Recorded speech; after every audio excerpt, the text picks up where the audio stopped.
All righty. Welcome, everyone, to the latest in public health research. Thanks so much for joining us. I hope you are managing to stay dry and that your start of semester is going well so far. I am Jen Ahern, Associate Dean for Research, and I'm really pleased to introduce our speaker for today. Tim Brown is an associate professor of health economics in our health policy and management division. And he's also the associate director for research as part of the Berkeley Center for Health Technology. And his work spans a broad set of interests in public health systems and services, chronic pain, health insurance, social capital in health, mental health services, and dental services. And today, as you can see from his title, he'll be talking about a topic I care a lot about as a parent of a teen related to mobile phone use and social media use in connection with suicidal thoughts and behaviors in children. So thank you so much, Tim. I really look forward to hearing about your work on this. Thanks, Jen. Thanks everyone for being here. So this is a part of a series of papers that I'm doing with a group. Includes Yun Shao at Cornell. She's trained actually in social work, but she's a quantitative a person, does almost everything on suicide. Catherine Keyes is an epidemiologist at Columbia, and John Mann is a psychiatrist at Columbia. So I really appreciate their contributions to this work. So I'm going to talk about the causal effect of mobile phone addiction, and I'm also going to look at texting and video chat on suicidal thoughts and behaviors in adolescents in the age range of 10 to 14. Let me make sure that this is working. Okay, there we go. Let's go back. Don't have any conflicts of interest. So I'm going to give some background, explain the research questions. I'll go through the outcomes and exposures, go through the data, go through the study design and statistical methods to give a result, summarize this, and then give some implications. And I'm really looking for you to be critical about this. I'm really interested in what you have to say. And with regard to the content or the methodology or anything, it always helps. This is a really nice group to be speaking to because it's rare to be able to get this kind of feedback. All right, so the research on social media and suicidality among youth is fairly mixed. Most of it is association studies, and there's a huge amount of studies on this, and they're mixed, and some evidence that there's harmful associations with social media, some evidence of protective associations of social media. But as we all know, associations are interesting and they're important oftentimes as first cuts at looking at this, but we would like to get at causality if we can. So there's a series of causal research on this, and I'm mainly going to look at instrumental variable approaches. There is some work using differences as well, but there isn't as much as you might think there is. And it's kind of all over the map. So there is some evidence that there's increase in the depression scores from the CESD that increases in social media time. This is Indonesian data. There's some effect of just mobile internet use that uh, reduces or increases depression. Um, there's some, this is in Chinese data, there's some group that people who with a high, go back on that. The earlier one is actually reduces depression for people who have high levels of depression. Among elderly Chinese, it also is the case that high levels of loneliness benefit from more mobile internet use. This is Chinese data again. Also improved social well-being. This is Chinese data, and lower depression scores from using WeChat. That's a texting app. This is Chinese data. A lot of these are Chinese studies. Lower depression from a wide range of adults from mobile internet use. This is Chinese data. On the other hand, cyberbullying increases youth suicidal thoughts and behaviors. That's US data. And then there's a UK Mendelian randomization study that shows no effect of suicide risk from higher use of digital devices. So it's all over the map.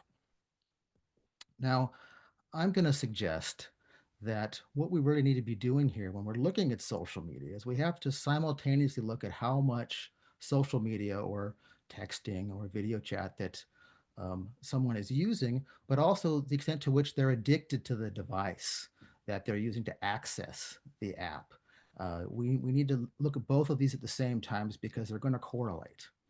And this has not been previously done. So this is our main contribution to the literature in addition to doing causality. So our research questions are whether increases in time spent on social media and also on texting apps and on video chat apps, do they causally increase suicidal thoughts and behaviors? I'll get into the causality part later. This is going to be causality as economists think of causality.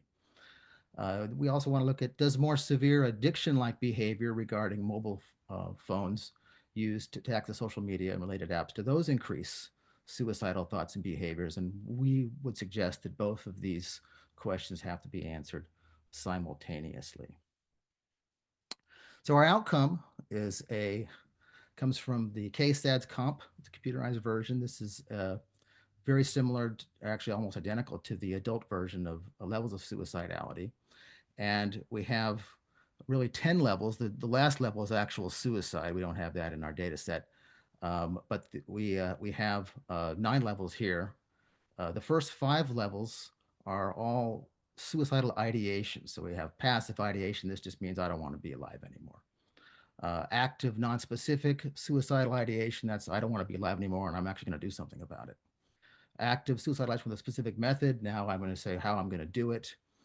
Suicidal action with intent. It's just more. I'm actually going to be more intentional about it. 5 is you actually start making having a plan, and then the 6 through 9 are actual behaviors.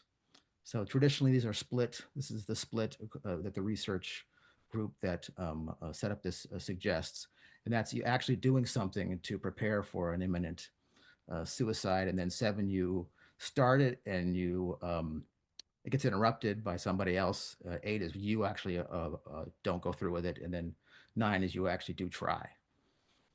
So we're going to group these.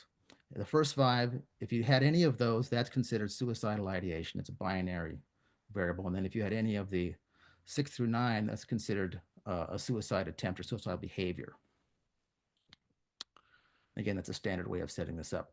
So our main exposure here is social media use. And the question that's given in the data that we have is on a typical weekday or weekend, do you visit social media? And it lists a set of apps, Snapchat, Facebook, Twitter, Instagram, TikTok, etc. And they don't want you to include time that you spend setting up what you're going to post on social media. And they do ask separate questions for weekdays and weekends because the behavior would obviously be different. And they do ask separate questions in terms of hours and minutes. And we get down to 15-minute increments. And they do have a separate set of questions for social media apps, texting, video chat. There's also actually a whole section on video games, which is not a part of this study. And it is interesting that the children tend to use these simultaneously. So when you look at the time measures uh, and you try to sum them across social media, for example, texting, video chat, you get way more than 24 hours. So they are using them simultaneously. We do also have a measure of overall use that kind of accounts for everything at once. Now, in terms of addiction-like behavior, there's a measure of mobile phone involvement questionnaire. This is what the instrument's called. It has 8 levels, and this was adapted from a Facebook addiction questionnaire. So it's 8 levels, and you can kind of go through these levels and think of yourself and how to what extent you might be addicted to mobile phones.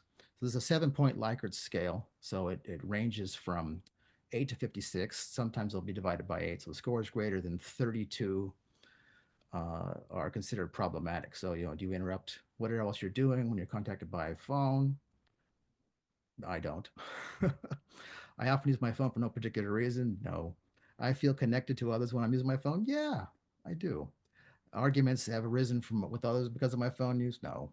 I just track how much time I'm using my phone sometimes. I often think about my phone. I'm not using it. No. I have been unable to reduce my phone use. No. I thought of being without my phone makes me feel distressed. So most people are not going to be addicted, but they'll have some level of it. So again, the cut point is there at 32. So the fact that you say yes to some of these questions doesn't mean you're addicted. It's considered just a low level of involvement with the phone. Then we also have a very specific social media addiction questionnaire. It's a shorter, it's a 6 point Likert scale. And so the sum scores range from 6 to 36. And it's very similar to the previous questionnaire. I spent a lot of time thinking about social apps or planning. I feel a need to use social apps more and more. I use social media apps so I can forget about my problems. I try to use social apps less, but I can't. Become stressed or upset, not allowed to use them, and I use them so much it has a bad effect on my schoolwork or job. All right. So the data we're using this is the adolescent brain cognitive development study. This is an amazing data set. It's a longitudinal panel survey of about 11,000 children. And you can see we have the second and third year. The survey question about media time use changed between the first and second year follow-up survey. So the baseline of first year can't be used here. We need some consistency in what we're measuring things. And we did construct a number of area level measures, and I'll go into that later. So we did have to limit our data to counties where we had about 80 kids surveyed within a county. So this includes about 2/3 of the respondents.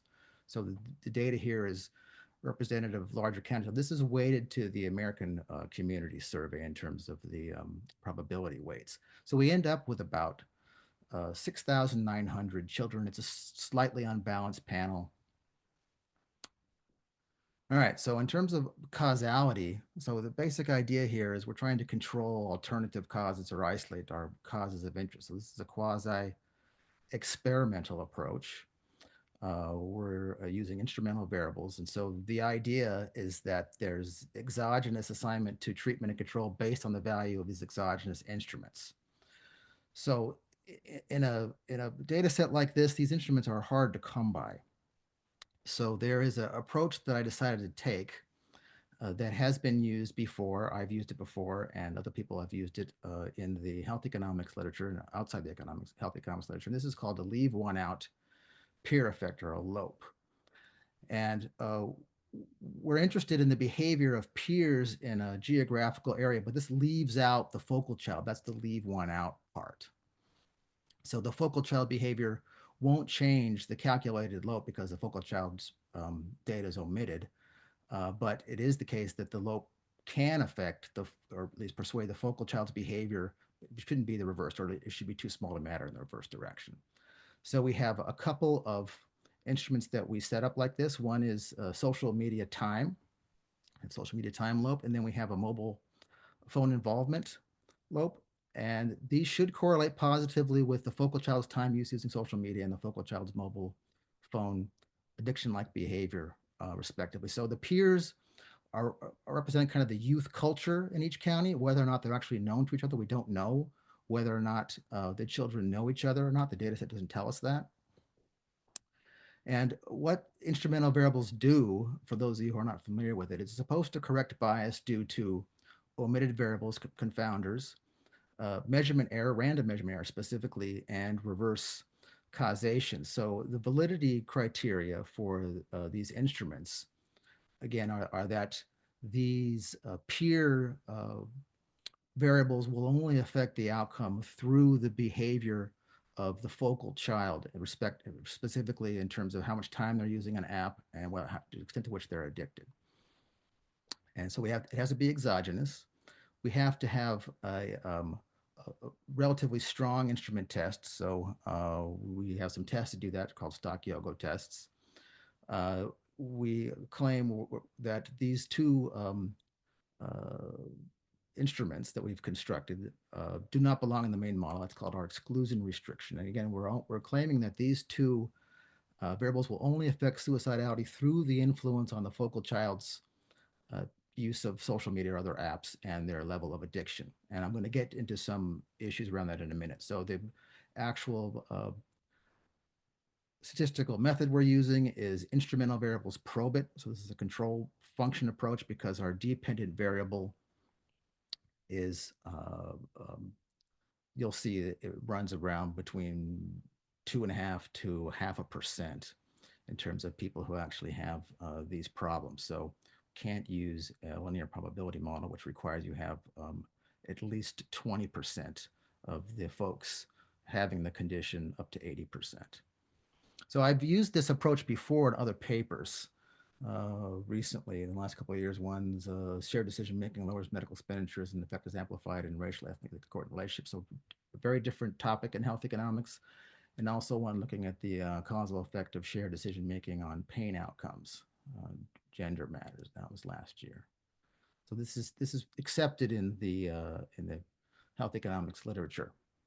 In terms of specifications, all the control variables that we have must largely be exogenous to suicidality. So we have a set of, um, in other words, suicidality is not going to be affecting the values of these characteristics. So we have a household income, parental education level, marital status, child characteristics, age, race, ethnicity, and then we have a set of peer effects that may actually influence the focal child apart from our instrumental variables. So in other words, if a lot of other children are using social media and they become their behavior changes, then that actually could have another pathway that could affect the suicidality of the focal child. So there's a standard measures of child behavior. There's the child behavioral checklist. We use the internalizing clinical measure. This is again the same idea. We use a leave one out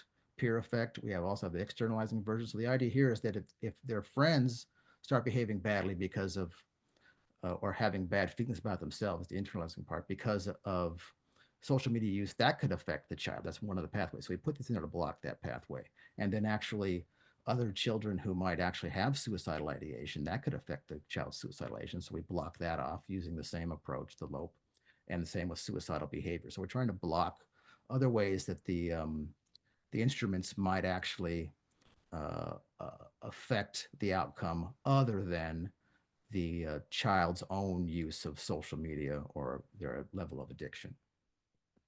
All right. So this is a little bit of look at the data. So you can see that we have about 6,900 folks in the second year. We lose some in the third year. The range. This is the age and median interquartile, but this is running from 10 to 14. But the bulk of them are in this age range. About half of them, a little less than half, are female, a little more are male. The race is fairly close to the national levels, not exactly, but close. We have probably a more highly educated group of parents. The way that the sample is constructed, there's 21 sites in the US, and they're all basically around universities that are interested in studying this. They're in 17 states. So they uh, did a probability sample of the local schools in the area. So it's not surprising that the parents might be a little bit more educated on average and more married and other such things. So there's a little bit bias there. And here's the social environment, looking in terms of suicidal ideation of peers, suicidal behavior of peers, and then we have the actual outcomes. So in terms of suicidal ideation, in the second year, it's 1.6%, then it goes up to 2.9%. Suicidal behavior is fairly stable in terms of about 0.5%. And then we have our key exposures and our instrumental variables. Okay, so in terms of the results of this, we do pass the weak instrument tests. So we can suggest that our instruments are sufficiently strong. Our social media cut point, one of the issues we had was when we're trying to figure out how to measure their addiction-like behavior, we have two measures of it. And do we use each one or we use both? And it turned out that when we compared them, that the mobile phone version, when you look at the cut point, it encompassed virtually all cases of the social media books addicted to social media and beyond. So it's a broader measure. So we used the that version instead of the social media version. We found that in our instrumental variable probit models, our wall tests reject the exogenative key variables. In other words, our variables of interest, um, the level of which the child is addicted and um, uh, how much they're using, our instrumental variables did change the parameters of those. It wasn't the case for one of the models, and that's when we were looking at addiction and video chat for suicidal ideation. All the other models, though, we did reject exogeneity. So in order to figure out the effects of this, when you're using nonlinear models, there's a huge array of effects that you can look at, and there's a lot of decisions need to be made about how to present the results. And we made one set of decisions, and we might make another set of decisions before we submit this for peer review. Uh, what we basically did is we wanted to look at um, application time use, and we would vary that from 1 to 4 hours, which is a pretty reasonable amount of time. And then we looked at the addiction, the measure of addiction-like behavior, and this was varying in 8-point increments. That's because the thing is also measured where you can divide it by 8, and it goes 1, 2, 3, 4, 5.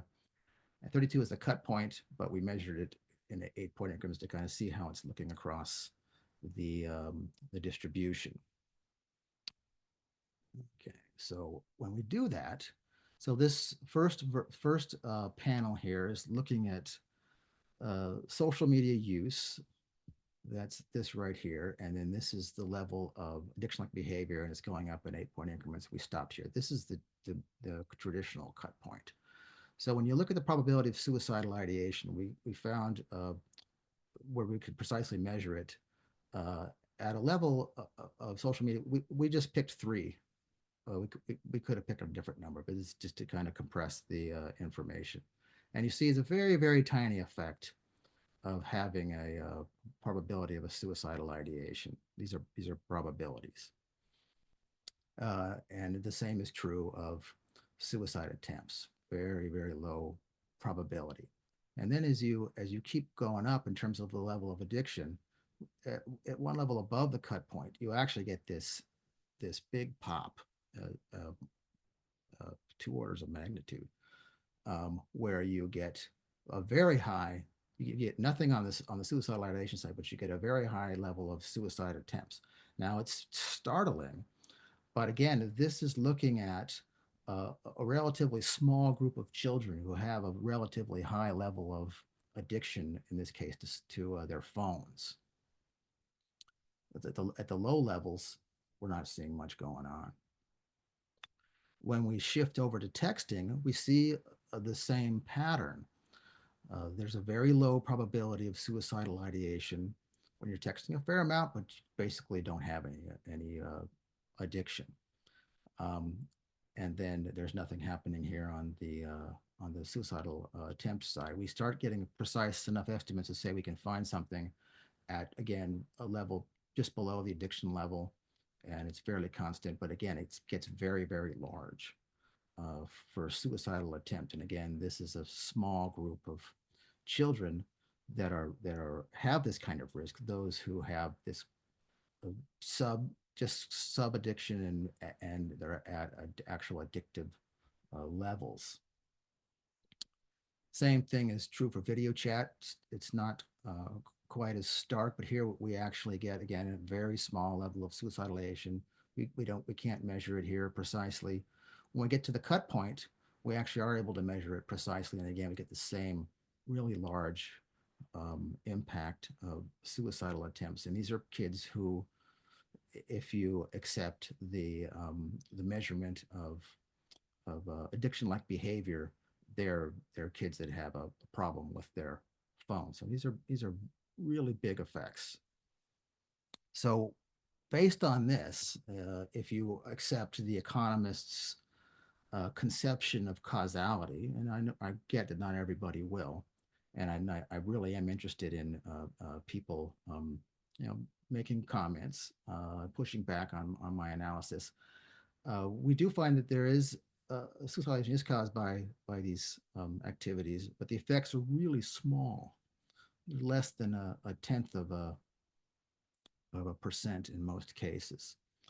Um, and the suicidal behavior that is caused by social media and texting, and the effects are very large, but only among those with just subclinical and actual clinical addictive like behavior. So those are the folks that would have the most concern about. So again, the fundamental issue that I take away from this is that the problem in this population, again, these are adolescents 10 to 14, is not the use of social media texting if you don't have per se. It's the addiction like behavior. Now, it is true that you can't really be addicted if you're not using it a bunch. And these measures do correlate around the high 0.28, 0.3 around there. But these are our overall findings. So the implications of this, we would suggest, is that the focus, at least for this age group, needs to be on the prevention and treatment of the addiction-like behavior. As you saw, for children who are using a lot of these things, if they don't have the addiction-like behavior to go with it, it really doesn't is not damaging, at least with regard to suicidal um, ideation and suicide attempts. And it's fairly easy to test your child using the MPIQ to see if there's a problem. Of course, you want to make sure that your child is answering the thing honestly. There's always the risk of people not wanting to be found out that they have a problem, but this is something that's possible. I see some things here in the chat. Okay. All right, so that's basically my presentation. I'm happy to answer any questions or take any pushback on anything that I'm talking about. Fire away. Great. Thanks so much, Tim. That was really fascinating. Wow. Really interesting to see the data and think about the questions you're raising. So yeah, if anybody has questions, please put them in the chat or feel free to raise your hand and come off of mute. Oh, I see Juan Cabrera has your hand raised. Juan, you want to go ahead? Yes. Uh, Hi, Dr. Brown. That was a great presentation, and thanks for sharing that. Um, I am a former student of yours, but I'm not currently enrolled in your classes, but I actually work for Hoffman as a statistician now. Um, so the reason I came to this lecture is because I actually did my dissertation on something that runs parallel to your study, but my outcomes were depression, anxiety, and social skills. And one thing I noticed about your methodology was the way you collected, I guess it would be social media addiction or just application addiction alone. And I guess one of the things why in my study I didn't take that approach is because it could be normative amongst children how much they use in terms of like what they think is over usage or a lot of usage. Um, it could be normative among their peers than like what we see maybe as researchers or as adults. So part of my methodology was actually taking the statistics from that come on the cell phone, like the iPhone or the Androids, where it gives you your daily average time spent on social media apps.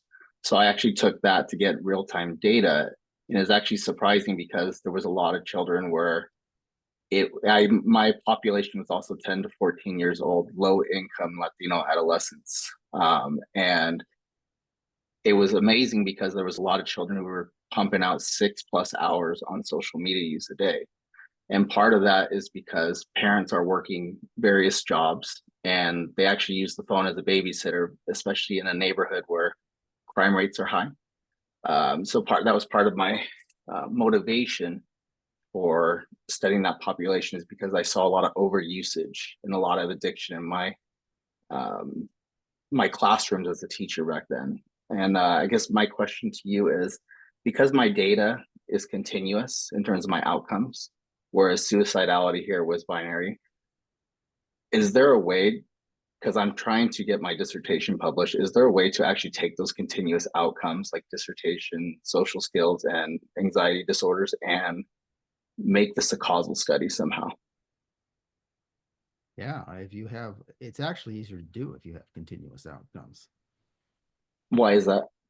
Because at least among economists, the causal apparatus was basically set up to use based on linear models, where there is a continuous outcome. You can put nonlinearity by how you specify the linear the independent variables of the model, but that's actually a pretty straightforward thing to do. So I'd be more than happy to talk to you about how to do that. Yes, definitely, because I'm not too familiar with causal models too, and I was wondering, like, can you even do that with a continuous outcome, or is it just a series of linear regressions? No, most of my work, the two papers that I'm trying to think, is it the first the papers that I talked about where I used this methodology before, one of them did have a bunch of continuous Okay. outcomes. So yeah,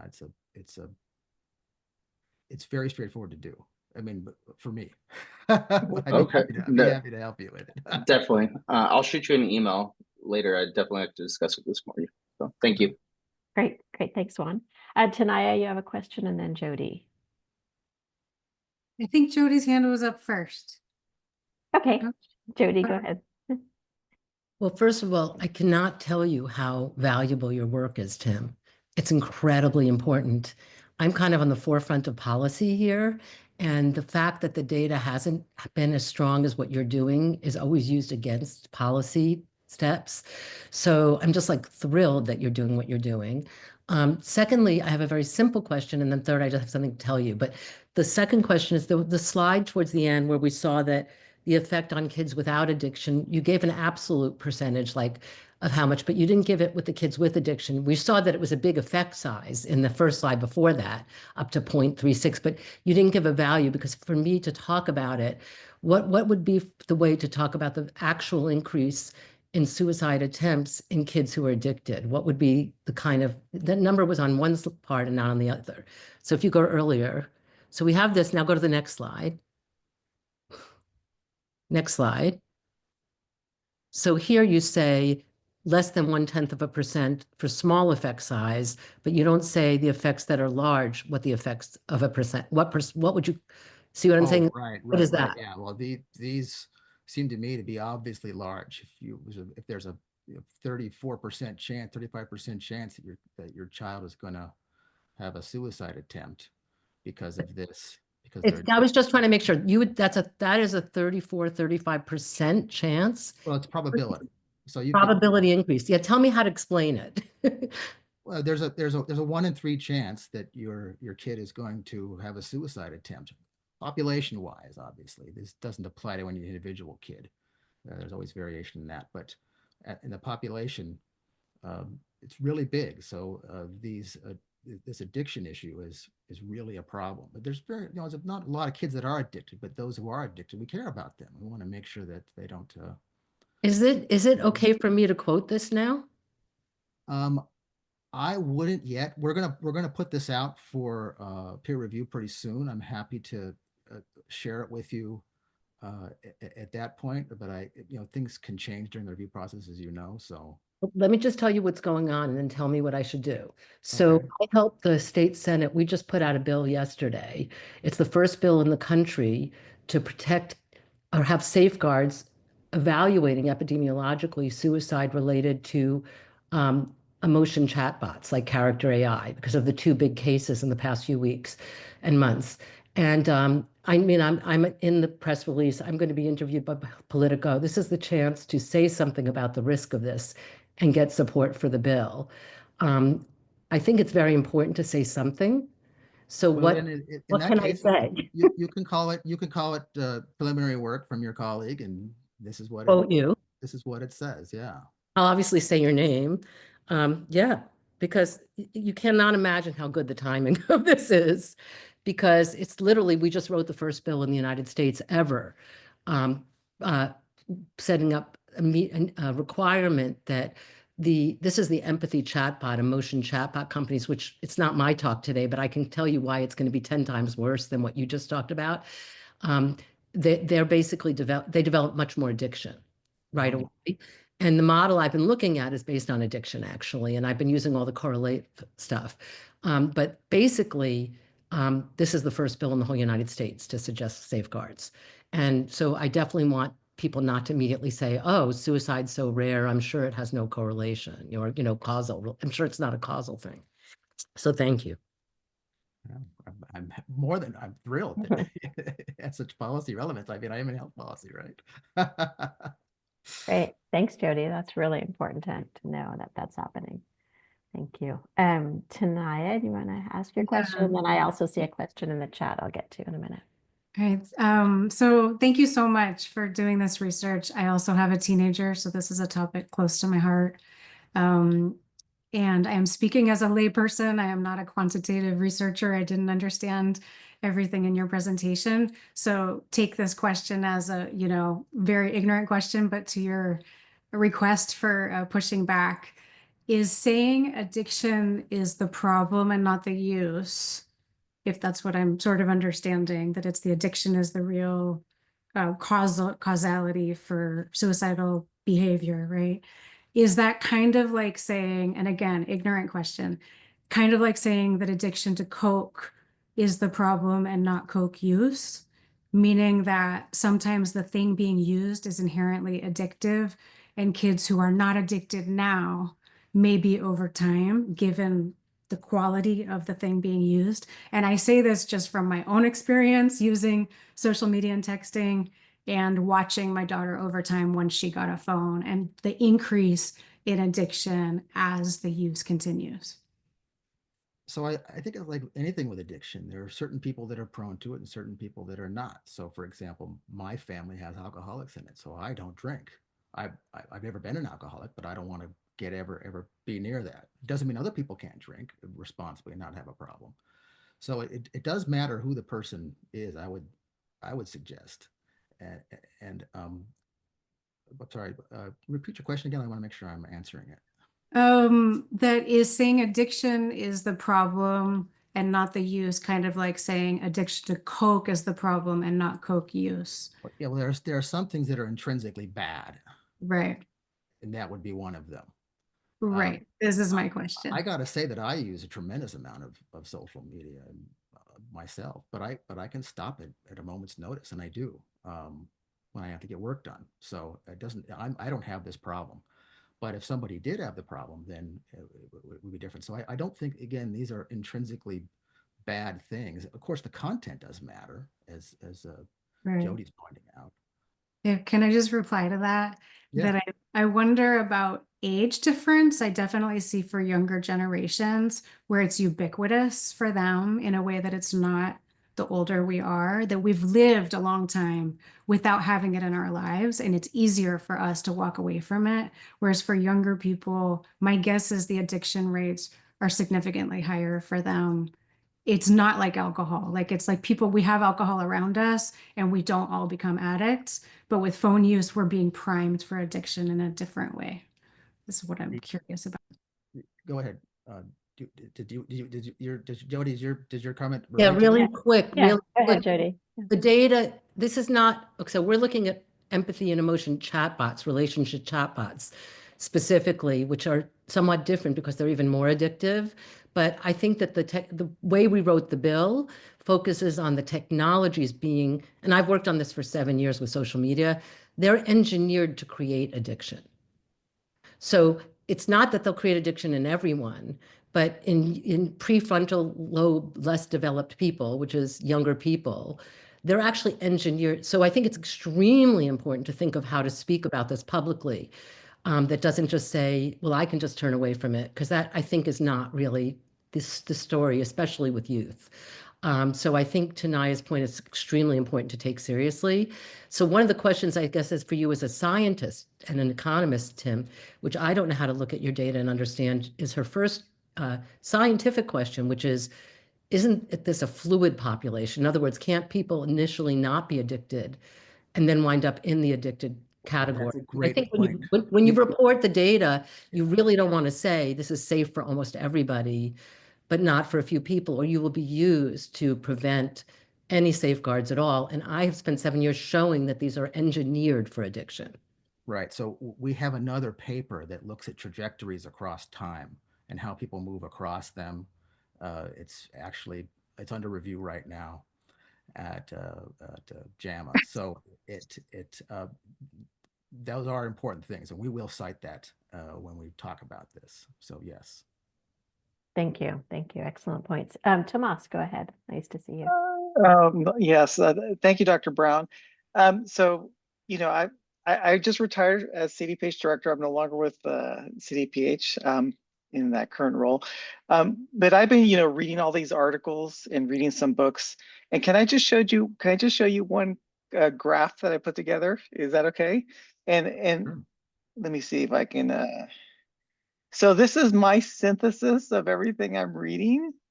And the question I have is, and I'm hoping you, Jody, if you can put together sort of this is the way that I'm thinking about it is there's addiction and use right here. And then there's screen time. And I think of screen time as an opportunity cost. So if you're spending a lot of time on screen, you're not building social connections, you're not sleeping. I have here social deprivation, social emotional learning, anxiety and depression, and then eventually suicide and self-harm here at the end. And so, and it's a life course. So earlier exposures are going to have bigger impact on your neurodevelopment than later exposures. And I'm wondering if the researchers can get together and put together a model that's comprehensive and everybody agrees on, probably represents, because what I find is that people study part of the problem when it's all connected. And I think one of the challenges we have is explaining to legislators is that these are connected, because you could always find somebody that can show a piece of it and say, no, there's no effect, when in fact it's all connected. And so anyway, so I'm challenging the researchers to get together and put together something comprehensive to connect the dots for lay folks, including people like myself who are just beginning to learn about this area. No, that's a great point. We were actually putting an R1 together to study this, and John Mann was going to look at those the neuroscience issues around that, and it was just too much for a single grant. We only have 25 pages to write, so but it's a great idea for us to coordinate. Yeah, I think that's a fantastic idea. Thank you. Julia Conte has a question. Sorry if I'm missing something in the study design, but I'm wondering if we understand if children feel suicidal and therefore fall into addiction, or if social media addiction is causing suicidal feelings. So the whole point of this paper is to have the direction going from social media and time use towards suicide, not the other direction. It's rules that out. That's the point of the paper. The question is, whether you believe Thank it or you. not. Other questions?